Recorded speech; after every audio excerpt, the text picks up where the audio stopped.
Hey guys, welcome to the vlog. So this morning I was reading an article about NFL football players where 80% of them, regardless of how much they made when they were playing, 80% of them go bankrupt within a couple of years of retirement from the NFL. What a disaster. Imagine you work so hard, you brutalize your body where you're probably going to get brain damage, permanent body injuries, pain for the rest of your life, and within 2 years, 80% chance you're going to go bankrupt. I have to tell you, this is not a profession I would get into. No chance. I don't know why anybody who actually looks at the data, looks at the facts, would want to become a professional football player. It's short-term glory for long-term pain, and 80% chance you'll be broke anyway. So that's not very cool. By the way, it's the same type of thing with professional basketball players. 80-85% of them go bankrupt within a few years. So this brings me to the larger point of this vlog. Why does this happen? Number one, there are 3 or 4 main reasons, as cited in the article. And this happens with a lot of entrepreneurs and business owners as well. I've seen it. And that's why in my upcoming course on becoming an entrepreneur, I call it the Business Battle Plan. And one of the things I teach is money management skills, financial skills. And this is so important in life, whether you are an entrepreneur, business owner, or a professional athlete, actor. You really have to get your head wrapped around finances and investments and money management. Otherwise, you're going to find yourself in a world of pain, a world of financial pain, if you don't do that. So back to the professional football players. The article states that the top 4 reasons why professional football players find themselves in financial ruin after just a couple of years after retiring, though they've made tons of money. Number 1, they make terrible investments, bad investments. Number 2, they get ripped off by financial advisors, accountants, and whatnot. Happened to, in fact, a kind of a neighbor of mine, Leonard Cohen, very famous singer-songwriter. He had a house just around the corner from me, actually. Well, around the corner, maybe 10 minutes walk. And he actually went bust in his 70s. He went bankrupt because he found his financial advisor, money manager, spent all his money and put him into bankruptcy. So he had to come out of retirement in his 70s to make a few bucks to survive until he passed away last year. But anyway. So yeah, number 1 is financial advisors ripping you off. Number 2, bad investments. Again, these are 2 symptoms of having no financial or money management skills. Very important that you develop these.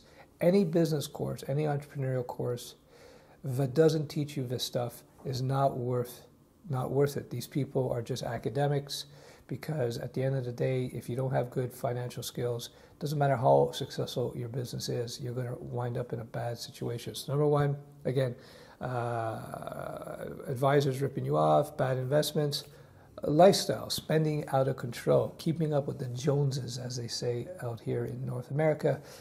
You got to manage your money. You got to set up habits when you're young and starting out your business, habits of saving, habits of money management, so that you don't find yourself in that situation where you're spending all your money on cars and houses. When you see young people who they're out there showing off their beautiful cars, people in their 20s or early 30s, or big houses, I would gamble most of these people, whether they're probably renting or leasing, number 1. Number 2, it shows you a serious lack of financial awareness on their part. Even Warren Buffett, one of the richest men in the world, he lives in the same house he bought in the 1950s. It's a modest middle-class house. He could afford a huge estate with butlers and stuff. He goes, why would I have that? What a pain in the butt. Even Steve Jobs, he lived up until the day he died. This is, billionaires in a middle-class house in a upper middle-class neighborhood. So keep that in mind. So yeah, those are top 3. And number 4 is divorce. Marriage can be very expensive. I'm not against marriage. I'm just saying be very, very careful about who you marry, man or woman, and have strong financial agreements, prenups when you get into it, and understand that based on statistics, again, it's not opinion, stats, you got approximately a 50-50 chance that you will be divorced. So there's a 50-50 chance that you're going to be divorced, so you better put into place contracts in advance that protects yourself and your partner when the divorce happens, if it should happen. 50-50 chance, keep that in mind. That's a big, big chance there. And if your wife-to-be or your husband-to-be is not into prenups, then I would consider that a big red flag, big warning about what will come down the road. If they're honest and they're honest people and fair-minded people, they'll understand that, especially if you work really hard in your business and you've developed a certain amount of equity, a certain amount of wealth, and you not necessarily want to give it all away just because in 5 years you guys get into a fight, 50-50 chance, keep that in mind. So again, a big part of becoming financially independent and wealth creation is actually in being able to avoid those 4 big things that the professional athletes, professional football players fall into. Guess what? Happens to entrepreneurs as well. I've seen it. I've seen actually even high-paid programmers, people who are making $100,000 or to $200,000 a year per year in that range from the 90s, and they're late 40s, 50 now, and they're literally broke. They're literally broke.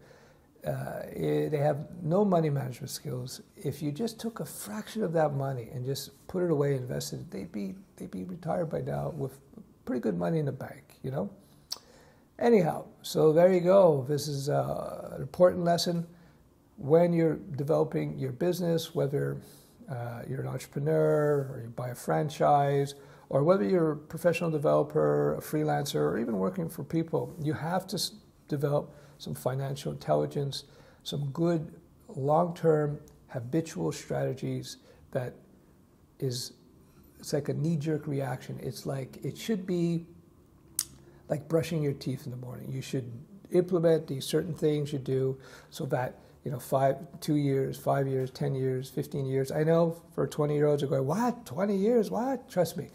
As you get into work and you're doing your stuff and there's ups and downs and so on, if you don't slice away a certain amount of the money that you earn into long-term investments, into long-term retirement investments, you're gonna feel like a hamster in a wheel, not getting anywhere. But if you do that, and you have this habit of just always investing, always pulling money aside, you're gonna wake up in 2 years. Hey, look at all this money I got. In 5 years, hey, look at all this money I got. 10 years, hey, look at all this money I got. You get the idea.